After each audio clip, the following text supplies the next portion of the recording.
টাকার জন্য আমি তোকে বিক্রি করে দিলাম আমার বোনের কাছে। আমাকে তুই ক্ষমা করে দিস মা। আমাকে তুই ক্ষমা করে দিস।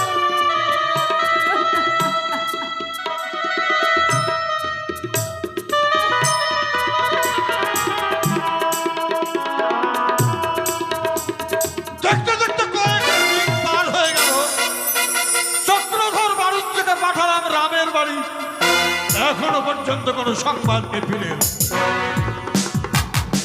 নারায়ণ নারায়ণ হ্যাঁ পার্টনার চক্রধর বাড়িতে বলুন, আপনি খুব চিন্তিত। তোমাকে আমি রামের বাড়ি পাঠিয়েছিলাম ভাড়ার টাকা আদায় করতে। হ্যাঁ ভাড়ার টাকা আদায় হয়েছে। আর ইচ্ছা নারায়ণ নারায়ণ, এটা কি হলো? আমাকে 7 দিনের সময় দিয়েছিল আর আজকেই সেই সময়। পার্টনার তুমি তাকে 7 দিন সময় দিয়ে এলে, হ্যাঁ কিন্তু আমি তোমাকে বলেছিলাম সেই দিনই প্রয়োজন হলো ওদের বাড়ি থেকে বের করে দিই। বিশাল বড় ভুল হয়ে গেছে। আমি আর বিলম্ব করবো না, এই মুহূর্তে আমার বাড়ি যাব আর 10 মাসের ভাড়াটা আদায় করে আদায় করে নিয়ে এসো। তারপর ওদের বাড়ি থেকে দূর করে তাড়িয়ে দেবে। বাড়িটা ফাঁকা, তোমার হবে টাকা। নারায়ণ নারায়ণ নারায়ণ। তাহলে তুমি আবার যাও, বেশ টাকাটা আদায় করে নিয়ে আসবে। আমি তাহলে এটাই তোমাকে শেষ কথা বলে দিই। বেশ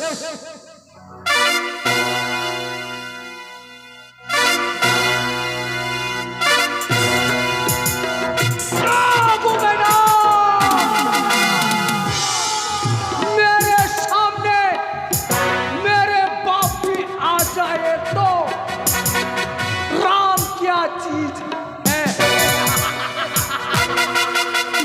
7 দিনের সময় দিয়েছিলাম আর সেই সময় আজকে এই মুহূর্তে যাব।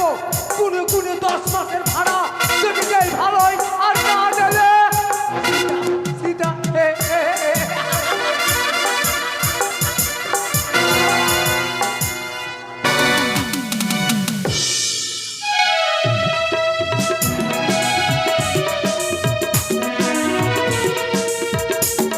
আমার স্বামী আমার হাতে আমার ছেলে সন্তানকে দিয়েছে, দুধ আনতে গেল।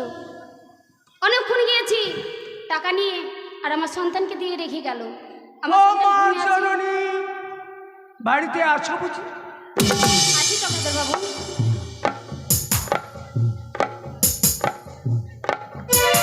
দাও আমার 10 মাসের ভাড়া দাও, 50,000 টাকা দাও। আমি জানতাম তুমি 7 দিনের 8 দিনও করবে না। তাই তো আমি আমার বুকের মালিককে বিক্রি করি আমি 50,000 টাকা দিয়ে এসেছি। এই নাও তোমার টাকা। টাকাটা তুমি গুনে নাও, পুরো 50,000 টাকা আছে। টাকা টাকা টাকা টাকা টাকা টাকা টাকা 50,000 টাকা।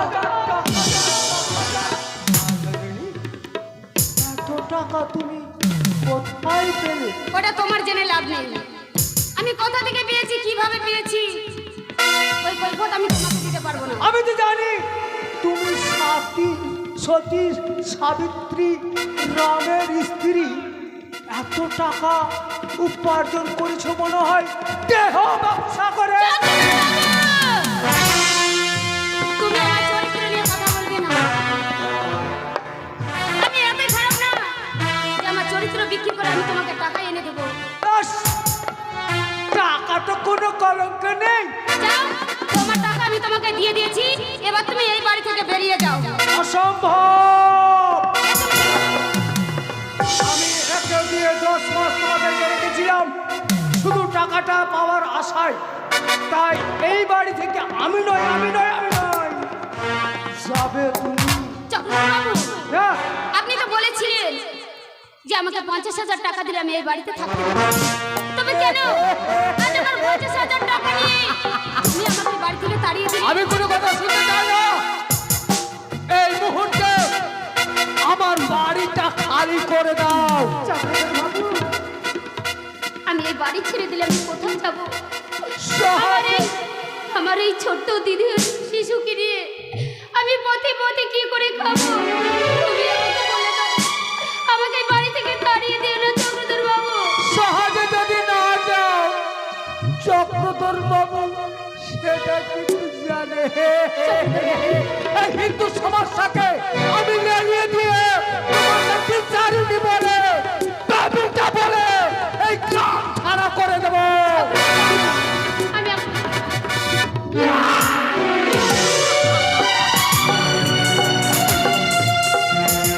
ক্ষণেকের জন্য তোমায় আমি সময় দিলাম। এই ক্ষণেকের মধ্যে তুমি যদি আমার বাড়িটা ছেড়ে না যাও, তাহলে সমাজকে ডেকে আমি তোমাকে কলঙ্কিত করে দিয়ে না চক্রধর বাবু না, যাবো। না চক্রধর বাবু না, আমাকে কলঙ্কিনী করো না। আমি যে কলঙ্কিনী না, আমার চরিত্রে কোনো দাগ নেই। আমাকে এই বাড়ি থেকে বেরোতে করে দিলে আমি আমার সন্তানকে নিয়ে কোথায় যাবো ঠাকুর? কোথাও তোমাকে যেতে হবে না, এই বাড়ি থেকে তোমাকে কেউ তাড়িয়ে দেবে না। আপনি কে? আমায় তুমি চিনবে না। তোমার স্বামী যে কারখানায় চাকরি করত, আমি সেই কারখানার মালিক মিলিয়নিয়ার মিস্টার সূর্য প্রতাপ রায়। আপনি সেই সূর্য প্রতাপ, তাই না? আমি তোমাকে সারা জীবনের মতো এ বাড়িতে থাকতে দেব, তবে তবে একটা শর্ত আছে। আবার কি সত্য? যতদিন তুমি এ বাড়িতে থাকবে, মাঝে মাঝে গভীর রাতে তুমি আমার বাড়িতে আমার কাছে আসবে। আপনি কি ভুলে গেছেন নাকি? না চোখে দেখতে পান না? আমি বিবাহ, আমার হাতে শঙ্খ আছে, আমার সীমাতে সিঁদুর আছে। আপনি আমাকে বিবাহিত হিসাবে কি হয়েছে? তোমাকে একটু গঙ্গা জল ছিটিয়ে আমি পরিষ্কার শুদ্ধ করে নেব। বেরিয়ে যাও বলছি। এই বাড়ি থেকে বেরিয়ে যান, নইলে আমি চিৎকার করে লোক জড়ো করে আপনাকে অপমান করতে আমি বাধ্য।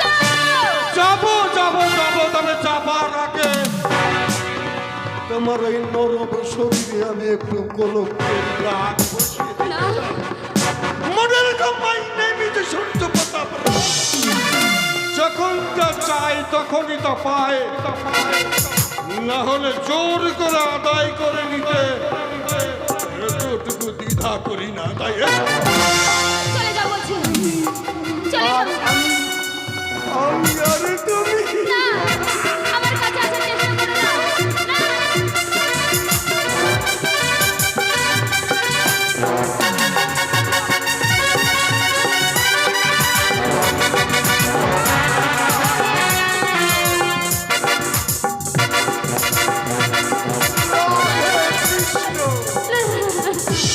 তোমার কোলে ছেলে, তার মানে তুমি ছেলের মা। ছেলের কোলে করে নিয়ে তারপর তোমার সঙ্গে প্রেমালাপ করতে একটা ভালো লাগবে না তো? তাই তোমার ওই ছেলেটা আমার হাতে তুলে দাও। না, আমি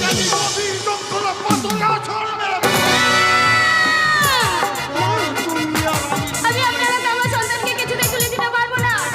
আপনি চলে যান বলছি, এই বাড়ি থেকে বেরিয়ে যান।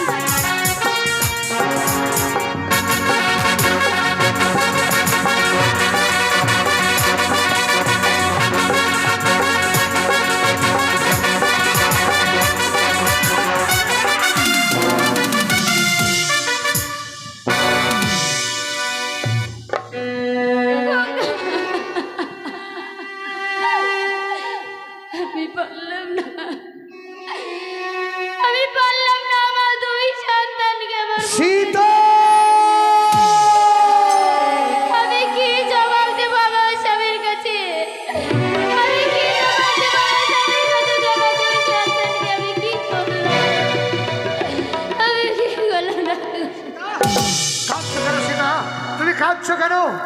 দাও, আমার সন্তানকে তুমি ফিরিয়ে দাও। আমি যে কি বলে তোমাকে বোঝাবো আমি বুঝতে পারছি না। সীতা, তুমি নীরব নিস্তব্ধ হয়ে আছো কেন? তোমার চোখে জল, বুক ফাটা কান্নার আওয়াজ, কি হয়েছে তোমার?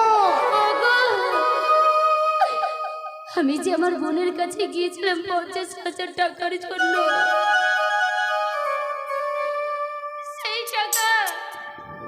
সেই টাকার বিনিময়ে কি হয়েছে জানো? সেই টাকার বিনিময়ে আমি তোমার মেয়েকে বিক্রি করে দিয়ে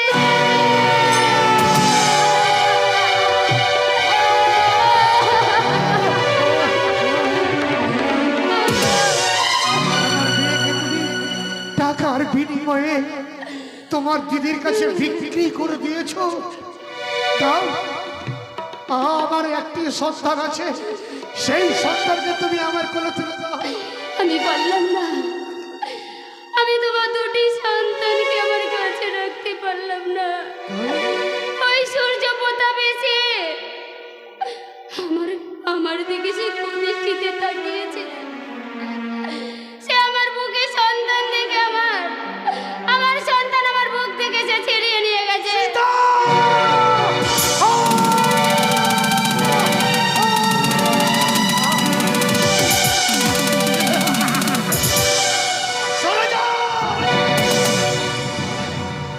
আকাশ বাতাস সব নিস্তব্ধ হয়ে গেছে। আমার সন্তান আমাকে ছেড়ে অনেক দূরে চলে গেছে।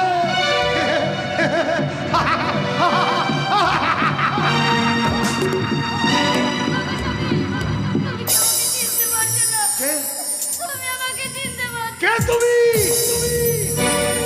তোমায় তো আমি চিনি না। আমার সন্তান আমাকে দূর থেকে বাবা বাবা বলে খোকা খোকামণি,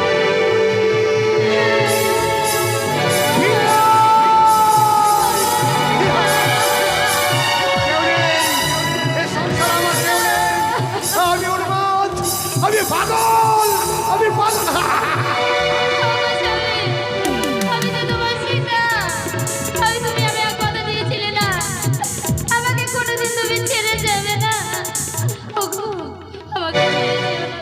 বুকে ধরে যত ফুল ফোটালা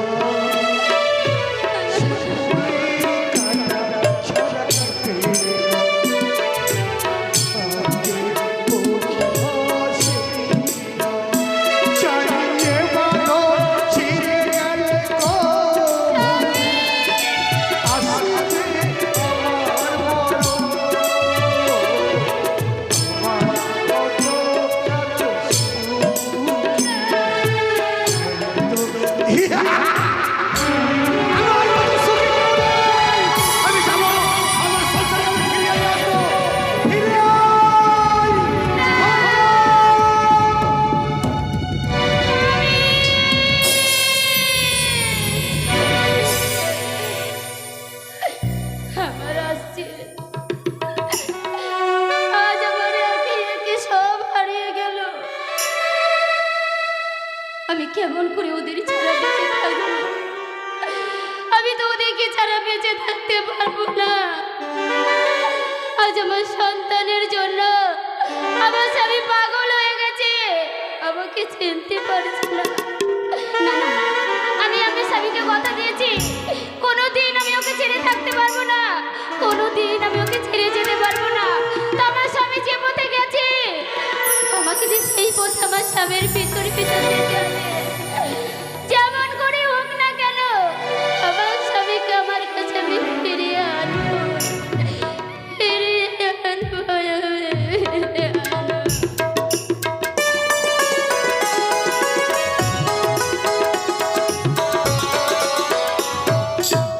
ঠাকুর, আমার কোনো জিনিসের অভাব নেই, আমার গাড়ি বাড়ি সবই কিছু আছে। তাই তো আমার শুধু একটাই জিনিসের দুঃখ, আমি কোনোদিন মা হতে পেলাম না। তাই তো সবাই যখন এই পাড়াতে যখন মা মা বলে যখন কানে আওয়াজ আসে আমার খুব বুকটা কাঁদে। আজকে আসুক ভালো করে আগে এমন শিক্ষা দিব, দিন মানে দেখবো কোনো সময় বাড়িতে থাকবে না। ও যেভাবে আসুক আমি আর ভাতও খাবো না, আর এই বাড়িতে থাকবো না, সংসার করব না, আমি চলে যাব আমার বাপের বাড়িতে। এই, এত চিৎকার চেঁচামেচি কেন করছিস? আহা, মনে হচ্ছে চিৎকার তোর করবো না তো চিৎকার কি করবো? চেঁচামেচিতে চালে চিল করা বসতে দিবি না। কি এই হয়েছে? মুখপুরা, চিৎকার করবো না তো কি করবো বলো তো? বল কি হয়েছে বল। তোমার কোনো আক্কেল জ্ঞান আছে? কি হলো? বিয়ে হওয়া কদিন হলো বলো, ক বছর হলো? কেন 10 বছর হলো? 10 বছর হয়ে গেল। 10 বছর আমার কোনো জিনিসের অভাব নেই। তাহলে শুধু আমার একটাই দুঃখ, আমি প্রতিদিন ঠাকুরের কাছে মানত করি, এই আঁচল ধরে ভিক্ষা চাই, তবুও কোনোদিন সন্তানের মা হতে পারলাম না। তাই বলছি তোমার ভাত আমি খাবো না, আমি এই শোনে নিশোর। থেকে চলে যাবো। ওরে তোর মনে যতটা দুঃখ আমার মনেও তো ততটা দুঃখ আছে। তোর যেমন মা বলা ডাক শুনতে বড় ইচ্ছে, আমারও তো বাবা বলা ডাক বড় শুনতে ইচ্ছে রে। কিন্তু ভগবান যদি না দেয় তাহলে কেমন করে ছেলে আসবে বল? দুঃখ করিস না কিন্তু, দুঃখ করিস না। ভগবান যেদিন চাইবে ঠিক তোর কোলে সন্তান দেবে। না না, আমি আর এই বাড়িতে থাকতে চাই না। তুই তুই আমাকে ছেড়ে চলে যাবি? তোমাকে ছেড়ে চলে যাবো। ঘরে চাল নেই, ডাল নেই, সব জিনিসই তোমাকে বলতে হবে নাকি? এই 10 বছর আমার সঙ্গে সংসার করলি, এখন বলছি আমার ভাত খাবি না, না, তুই খাবো না আমাকে তো। ছেড়ে চলে যাবি? হ্যাঁ চলে যাবো। আমি তুই চলে জানিস যাবো।